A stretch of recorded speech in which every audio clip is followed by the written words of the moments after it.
Hey everyone, Patricia here, and today is Passover.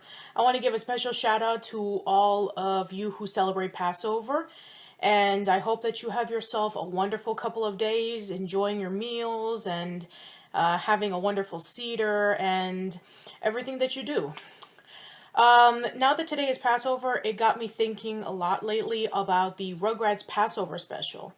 In a couple of days, on April 13th, it's going to be celebrating its 20th anniversary. It debuted on April 13th, 1995. And yeah, I remember when I first saw this special. I was around 8 or 9 years old, and previous to that, I hadn't really heard a lot about Passover. I was still in Philadelphia, Pennsylvania at the time. This was before I moved to New York City, and I interacted with a lot of more Jewish people. And, it was kind of like that foray into getting introduced to the Jewish culture. And then afterwards, there was the Hanukkah special, and then as time goes on, you get introduced to other holidays that the Jewish people celebrate. But even though I'm not Jewish, I still watch the Passover special every year, and also the Hanukkah special. I already reviewed both of the specials. If you want to check out my review on the Passover special, the link is down below. But just recently, I rewatched the Passover special for a very special project. I'm going to say a little bit more in detail at the end of this video. But I wanted to give 5 reasons on why the Passover special means a lot to me. And maybe for those who are not Jewish and who love Rugrats and really like the special, maybe you'll get something out of it.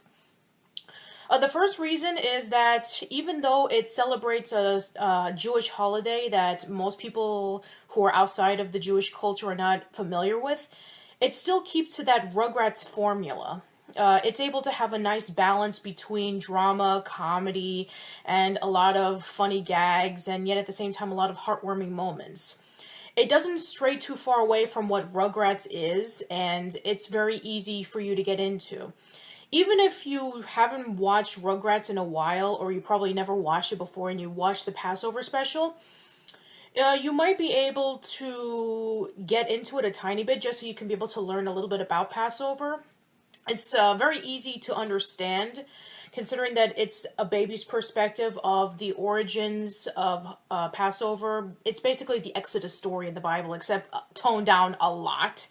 And it's a lot less violent, and they do bring up some religious perspectives, although not a lot. So even though that, it doesn't really say too much of the religious perspectives, it's still really fun and enjoyable to watch.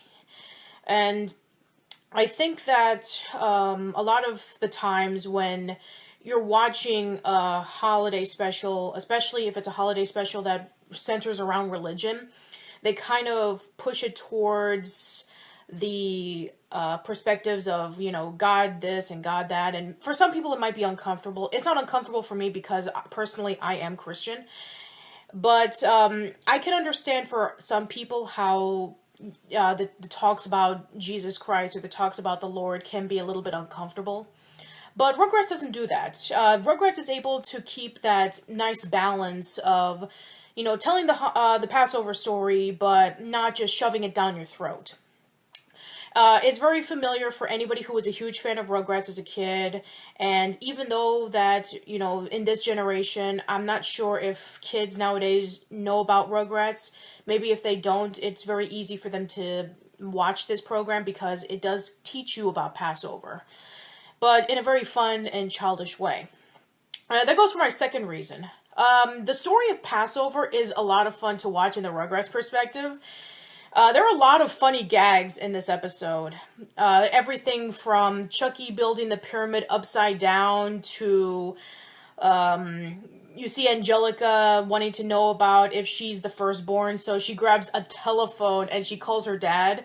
And when we cut to Drew is actually his normal self, like the regular Drew that you would see in the show, with his clothes on, and Angelica's just talking to him on the phone nonchalantly, and it's like, wait a minute, shouldn't it be more like, Angelica runs over to, like, the main palace, and Drew and Charlotte are all dressed up like Egyptians, and then she goes talks to them? It's like, no, it's gonna be like, I'm gonna call them on the phone, even though that phones don't belong in ancient times. It's like, what?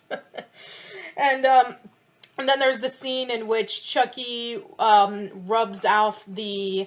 Well, it doesn't say that it's blood, but it's depicted as such, if you remember from the Bible verse in which when the cloud of smoke comes by to eliminate the firstborn, in order for the Jews to, survive, they need to be able to take a lamb and with its blood paint it on the doorstops.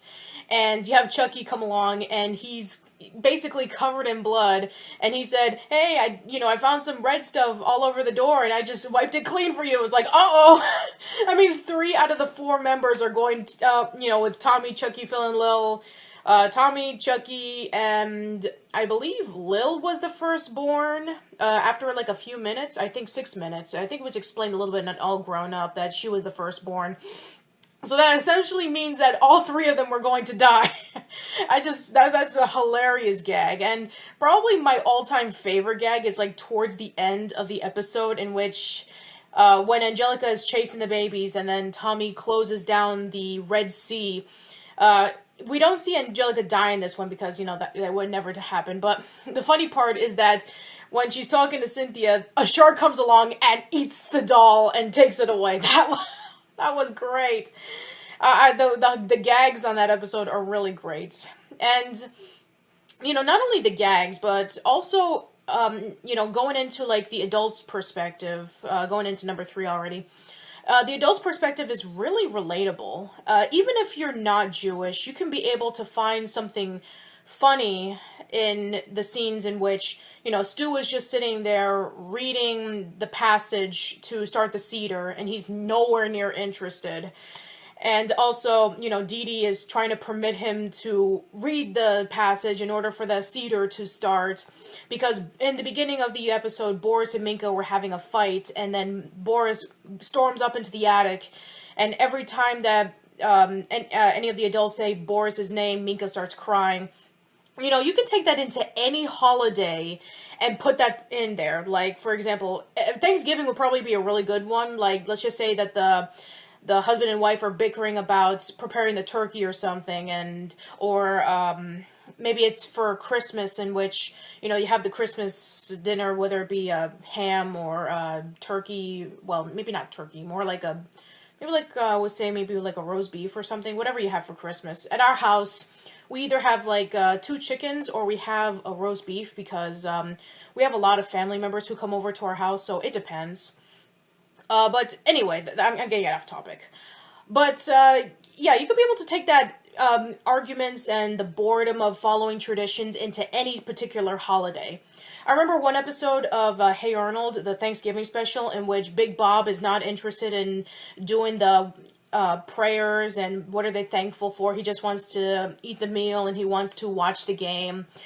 And I just find the Passover special with Rugrats perspective, Stu, they just want to start the meal, and he's not interested in performing the Seder. He knows nothing about it, considering that he's never performed it. It's always been Boris who's performed it.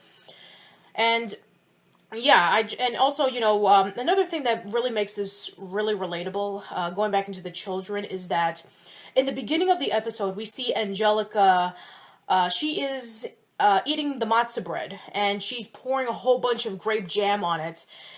She's complaining that, why can't we have cookies? And traditionally, you can't eat anything with flour or wheat or anything like that, because in the travels with the Egyptians, when they traveled over to the desert, they had no flour, so they had to have unleavened bread. And it stays with that tradition that, in order to celebrate what happened with the Jewish people during the ancient times when they were enslaved by the Egyptians, you have to have unleavened bread. And with Angelica's case, she doesn't understand why, because she's not Jewish, and she has no reason why to follow the the steps and traditions on the Jewish traditions of Passover. I think for all of us, there are some traditions that we do not care less about, and it is really nicely reflected there.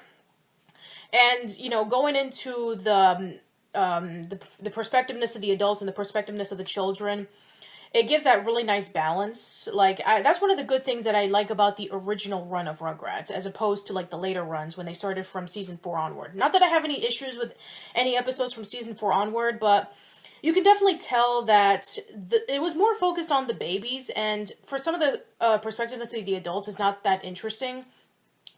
It's a little less dramatic, which, I think that's what made it so great, the first 3 seasons, was that when we're children, we like to watch the episodes involving with the babies, because we still had that sense of adventure, and we had at least one person that we knew personally who was a reflection of the babies. Like, we all knew a person who was a bit of a scaredy cat like Chucky, or we knew somebody who was very brave like Tommy. And when we grow up to be adults, we all know a Stu who's really eccentric and he wants to try crazy things in order for him to become successful.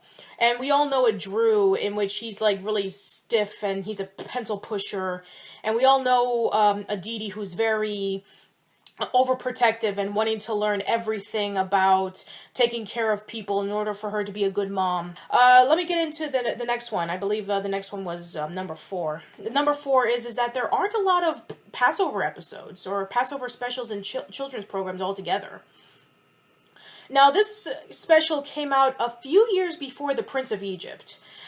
But, later on, we would kind of get some other Passover specials. Like, there was Sherry Lewis and Lamb Chop's Play-Along Passover special, I believe. Or maybe that was Hanukkah, one or the other. And there were some other cartoons and puppet shows that would feature their perspectiveness of Passover. But even to this day, there aren't a lot of them. And Rugrats really stands out because, as you know, a good majority of the people who worked on Rugrats were Jewish.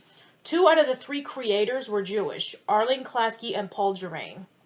And of course, Paul Germain was one of the 4 writers who wrote on that episode. And I felt that he really put in a lot of his perspectives on Passover into that episode. The cedar and the family issues and stuff like that, and everything just coming by in the end. I'm not sure if today's animators are Jewish and they want to do their own perspectiveness on Passover. I would love to see that. I would love to see more episodes pertaining to certain holidays that are not talked about. Even in Nickelodeon standards, only Rugrats has done a lot of the more unorthodox holiday specials. If not Rugrats, then Klasky Chupo. We had the As Told by Ginger episode, Even Steven, in which it tries to put together Christmas and Hanukkah. There aren't a lot of Passover specials, and I think that's why, Rugrats still is remembered fondly to this day, because, it's the only Passover special that ever featured on Nickelodeon, and that is why, many people still remember that, as opposed to any of the other ones, that feature any other holidays. There's been numerous Christmas specials, there's been numerous Thanksgiving specials, there's been numerous Halloween specials, Easter holiday, Easter specials, there's been a handful, but Passover, there's only been one in Nickelodeon, and it's a really, really good one. And finally, for number 5, it really holds up.